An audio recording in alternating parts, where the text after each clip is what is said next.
teach your children that you have to be twice as good as a white. That's an awful thing to teach a child. That's like saying because you're black, white America has a right to change your dollar for 94 cents.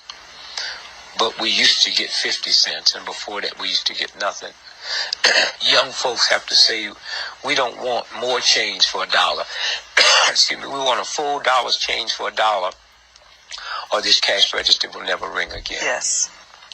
I would also like for young blacks to understand that about 83% of all employment happen with small businesses. And excuse me, if you don't have a small business, then you have nobody to work for you. And I would say to young blacks, get into entrepreneurship. We will never catch up with white America till we get into business, because there's a thing called tax write-offs. Tax write-offs.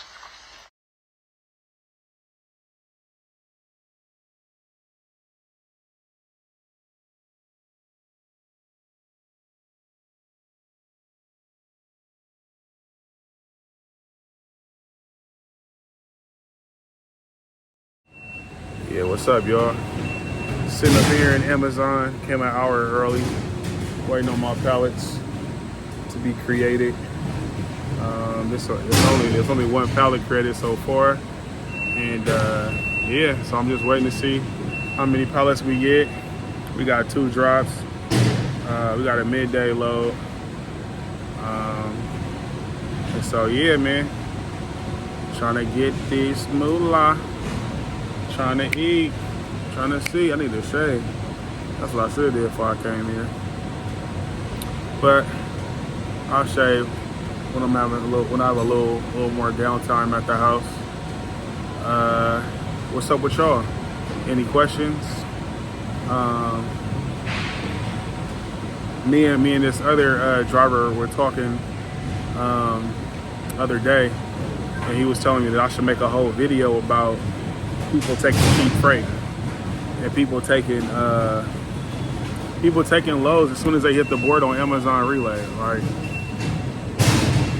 please, man, please, if y'all know anybody doing Amazon Relay, forward this video to them, or just let them know. Stop taking loads as soon as they hit the board. You should never book a load, look on your email, and see that you got it for the same, you got it for the base rate. You should never get the loads for the base rate. If you got a load for the base rate, you did not allow it to mature at all, and you basically took money from yourself and other drivers. If we all take last minute freight, we all make more money. If we all take last minute freight, we all make more money. And I know y'all in the business of making money. Y'all not in the business of just moving stuff for free. And I'm not doing nobody no favors, because this is business. So, man, please share the video. Tell your friends, tell your mama, tell your daddy, uncle, grandma, whoever out here doing Amazon Relay, man. Or planning on doing it. Do not take the load as soon as it hits the board. The way that you could tell that it just hit the board is that the whole, and I'll put an insert right here of what it looks like, but the whole load is green. After the load has been on the board for a certain amount of time, if the load changes, the portion of the load that has changed will be green. So if the time has changed, like it moved from 1 o'clock to 2 o'clock, the time will be green. If the money changed, the money will be green. All right. So if you see a load just hit the board, don't take it right after it hits the board. I mean, unless it's just like supremely awesome, which is very, very rare for Amazon Relay. Amazon Relay typically puts loads on the board at base rate at first.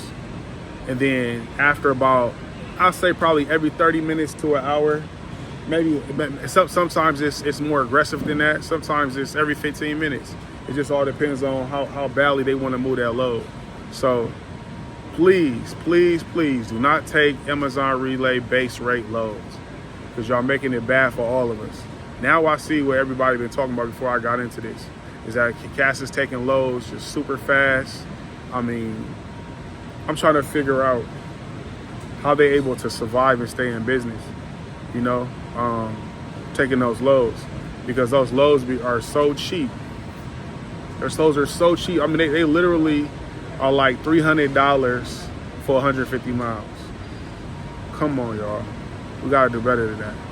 We got to do better. We got to do better as a trucking community across the board, not just Amazon Relay, but we got to do better for Amazon Relay, for real, because there the loads mature. With dealing with the broker, that's a whole nother get down, because you got to be able to bargain and have that skill set. And if you don't have the skill set to bargain, then you need to hire a dispatcher, man, for real. Don't be afraid to bargain. Never take the price that is posted on the board. Never take the first price that they give you when you first speak to them. When y'all first mention money, and they're the first person that mentions money. I mean, I'll go through a whole spiel on dispatching and you know booking loads and dealing with brokers and all of that. Even though I've only been in the game for so long, man, I've been bargaining since I was knee high to a centipede. You know what I'm talking about? Me and Mom used to be in the swap meet. You know what I'm saying? The Goodwill. You know, we used to be at the flea markets. You know, and I learned how to bargain at a young age. You know, I had to talk to my wife about bargaining. She's not real comfortable with bargaining, and that's okay. You know what I'm saying? Because everybody has their strengths, right? You know what I mean? If that's not your strength, hire a dispatcher. Hire a dispatcher. Otherwise, and hire a good dispatcher. Don't just hire any dispatcher. Hire a good dispatcher. Because sometimes them dispatchers, from what I hear, they don't know how to bargain either. They'll take the first, $2,000? Cool. Oh, you going 2,000 miles?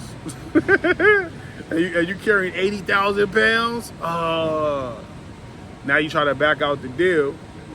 Now your whole company look bad because you backed out the deal because it was a bad deal. So you had to back out. It didn't make no sense. You would have been paying them to move their stuff.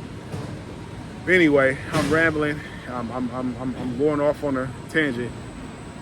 Anyway, make sure y'all let them loads mature, Amazon Relay. Make sure y'all let them loads mature. All right? James backwards. And I'm out. All right, y'all. Free game alert. Free game alert. Alert. Free game alert. So what this is right here, I did like a screen grab of me looking for loads. I didn't grab a load in this screen grab. Unfortunately, I was planning on trying to get a load from this screen grab, but unfortunately I wasn't able to. But either way, I wanted to kind of go over. Excuse me, I need some water. Anyway, what I need to do is I want to go over how to look at loads. Okay, how to look for loads, how to get your most amount of money, and what I'm looking for when I'm looking at these loads. And so looking at the loads, I don't know if you can see right here on the screen where at the top there's a deadhead of 50 miles on that top load, or okay, let's look at this one right here. The deadhead is 50 miles. The number on the right side is the loaded miles, and then the amount of money is at the bottom. And then you have pickup, which is stop number 1.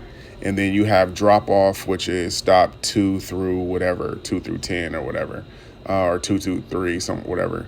Sometimes this happens where you get an unexpected error. You just got to go ahead and refresh. I have my load board on the 15-second refresh.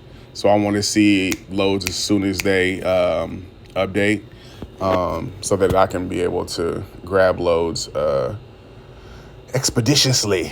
So yeah, this is kind of how it goes. You know, you're just kind of scrolling through the board. You kind of want to have either a mental note or you want to write down what loads you're looking at, meaning like what loads you're comfortable with doing. What I typically do is I look for loads that either start or end where I'm at.